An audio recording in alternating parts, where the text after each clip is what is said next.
Hello everyone, welcome back to my YouTube channel Kavya classes Gorakhpur. Friends, मैं हूं मंजीत कुमार और एक नए विषय पर मैं एक वीडियो लेकर के आया हूं जो कि बहुत ही इम्पॉर्टेंट है।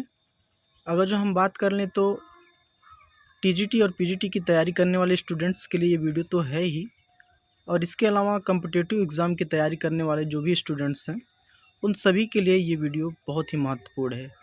तो आइए बिना समय गंवाए हम आज की इस महत्वपूर्ण वीडियो के प्रश्नों को हल करते हैं। प्रश्न संख्या 1 यहाँ पर है मित्रों, कह रहा है कि यदि कोई हथियार नहीं होगा तो युद्ध नहीं होगा। ये स्टेटमेंट्स जो है किस धारणा से संबंधित है, किस धारणा पर आधारित है? तो मित्रों, कंपटीशन की परीक्षा में ये प्रश्न कई बार देखा गया है। तो एक शब्द आपने सुना होगा और देखा भी होगा पढ़ाई के दौरान, निशस्त्रीकरण का एक शब्द प्रयोग होता है। निशस्त्रीकरण का एक अर्थ होता है कि मतलब अगर जो दुनिया में हथियार नहीं रहेंगे तो युद्ध नहीं होगा। ये ऐसी धारणा पर आधारित है। विशेषज्ञों का मानना है कि जब शीत युद्ध प्रारंभ हुआ तो सारे देशों का ये मानना था कि निशस्त्रीकरण यानी कि सारे दुनिया के देशों में जितने भी युद्ध की सामग्रियां हैं, जितने भी वेपन्स हैं युद्ध के, उन सबको ख़त्म कर दिया जाए, उन सबको नष्ट कर दिया जाए तो युद्ध करने की नौबत ही नहीं आएगी। तो ये जो धारणा है ये मित्रों आधारित है निशस्त्रीकरण पर। बढ़ते हैं अगले प्रश्न पर। प्रश्न संख्या 2 कह रहा है कि अंतर्राष्ट्रीय संबंधों में संतुलन या स्थिरता के निश्चित तत्व के रूप में शक्ति संतुलन का विवरण किसने दिया? तो कौन से विचारक ने दिया है? तो मित्रों इसको दिया है जॉर्ज श्वेजेनबर्गर ने। बढ़ते हैं अगले प्रश्न पर। मित्रों, वीडियो बहुत लंबा नहीं होने पाएगा, मैं फटाफट वीडियो को मैं आपको बताते हुए चलूँगा, लेकिन वीडियो के अंत तक आप बने रहिएगा क्योंकि बहुत सारे प्रश्न आपको कंपटीशन की परीक्षा में यहीं से मिलने वाले हैं। बढ़ते हैं अगले प्रश्न पर। सत्ता के लगभग बराबर वितरण के रूप में शक्ति का संतुलन शब्द का उपयोग किसने किया था? तो मित्रों, आपने जब पढ़ा होगा इंटरनेशनल रिलेशनशिप के बारे में, अंतर्राष्ट्रीय संबंधों के बारे में, तो एक नाम आता है मार्गेनथाउ का। मार्गेनथाउ ने इस सिद्धांत का प्रयोग किया था तुलनात्मक राजनीति में। बढ़ते हैं अगले प्रश्न पर। प्रश्न संख्या अगली कह रही है मित्रों, विदेश नीति में लंबी और अल्पकालिक प्रयासों की प्रकृति का निर्धारण क्या करता है? राष्ट्रीय कानून, राष्ट्रीय हित या फिर फ्रेंड्स परिवर्तनीय समझौता? तो मित्रों जो इसका करेक्ट आंसर होगा वो बी होगा, जो कि है कह रहा है विदेशी नीति पर आधारित है। बढ़ते हैं अगले प्रश्न पर। अगला प्रश्न कह रहा है जॉर्ज और कोहिन ने राष्ट्रीय हित की व्याख्या के 3 तत्वों में निम्न में से किसे शामिल नहीं किया है? फ्रेंड्स, इस प्रश्न पर गौर करिएगा। अक्सर जो स्टूडेंट्स होते हैं वो यहाँ पर गलती करते हैं कि जो प्रश्न है वो प्रश्न क्या कह रहा है, कभी कभी हम नहीं को हाँ मान करके आंसर देते हैं, जो कि ये बहुत ही गलत है। प्रश्न को हमें पहले ध्यान से पढ़ने की ज़रूरत है, उसके बाद आंसर देने की ज़रूरत है। तो यहाँ कह रहा है कि नहीं किया है। तो मित्रों, भौतिक जीविता का किया है, स्वाधीनता क्या किया है और आर्थिक निर्वाह का किया है। लेकिन जो जॉर्ज कोहिन है वो राष्ट्रीय सुरक्षा के मामले में इस तरह का स्टेटमेंट कोई नहीं देता है। बढ़ते हैं अगले प्रश्न पर। अगला प्रश्न कह रहा है कौन सा सिद्धांत सभी के लिए एक और एक के लिए सभी पर आधारित है? तो मित्रों ये जो है सामूहिक सुरक्षा से संबंधित है। कई बार ये प्रश्न देखने को मिला है।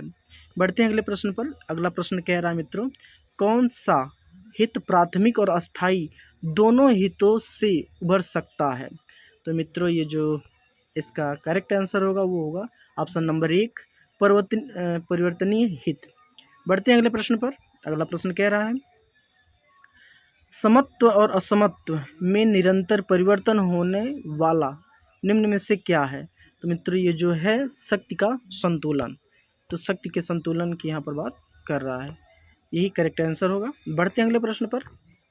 सामूहिक सुरक्षा निम्न में से किससे अधिक व्यवस्थित है? तो मित्रों आसान सा प्रश्न है। अगर जो हम यहाँ पर कॉमन सेंस का प्रयोग करते हुए इस विकल्प को हम चुनना चाहें कि इस क्वेश्चन के अकॉर्डिंग कौन सा विकल्प सही होगा, तो मित्रों जो सही होगा वो होगा शक्ति का संतुलन। बढ़ते हैं अगले प्रश्न पर। उन लक्ष्यों और उद्देश्यों या साध्यों के बारे में दूसरे को समझाने की कला क्या है जो सुरक्षित होने के लिए वांछित है।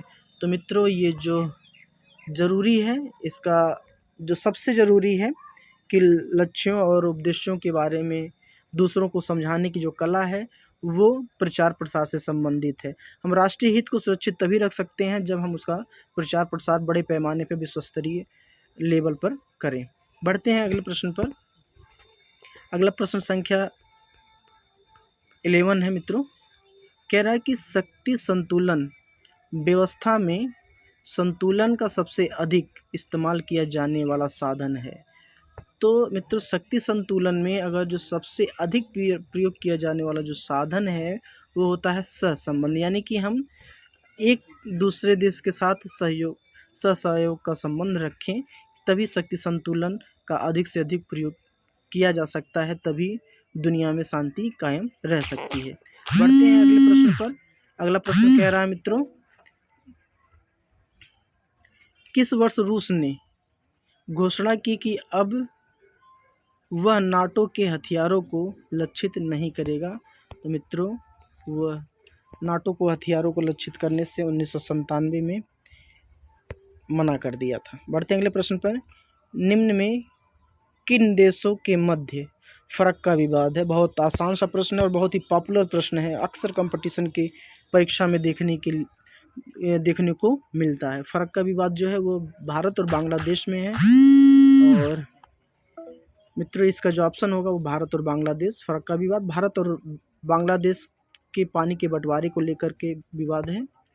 बढ़ते अगले प्रश्न पर। अगला प्रश्न है, निम्न में किस देश से भारत ने 1992 में पूर्ण कूटनीतिक संबंध स्थापित किया? तो मित्रों, वो कूटनीतिक संबंध 1992 में स्थापित किया था इजराइल से। ऑप्शन नंबर इसका डी करेक्ट आंसर होगा। और आज इजराइल और हमास के बीच जो युद्ध हो रहा है, इजराइल आज भारत और इजराइल के साथ खड़ा है। शायद ये उसी विदेशी कूटनीति का परिणाम है। बढ़ते अगले प्रश्न पर। प्रश्न संख्या 15 कह रहा है, इनमें से कौन सा अंतर्राष्ट्रीयतावाद में विश्वास रखता है? तो मित्रों, अंतर्राष्ट्रीयतावाद में विश्वास रखने वाले जो विचारक हैं वो वुडरो विल्सन है, जो कि अमेरिका के पूर्व राष्ट्रपति भी रह चुके हैं, वुडरो विल्सन। बढ़ते हैं अगले प्रश्न पर। अगला प्रश्न कह रहा है, ये किसने कहा कि अंतर्राष्ट्रीयतावाद का मार्ग राष्ट्रवाद से ही गुजरता है?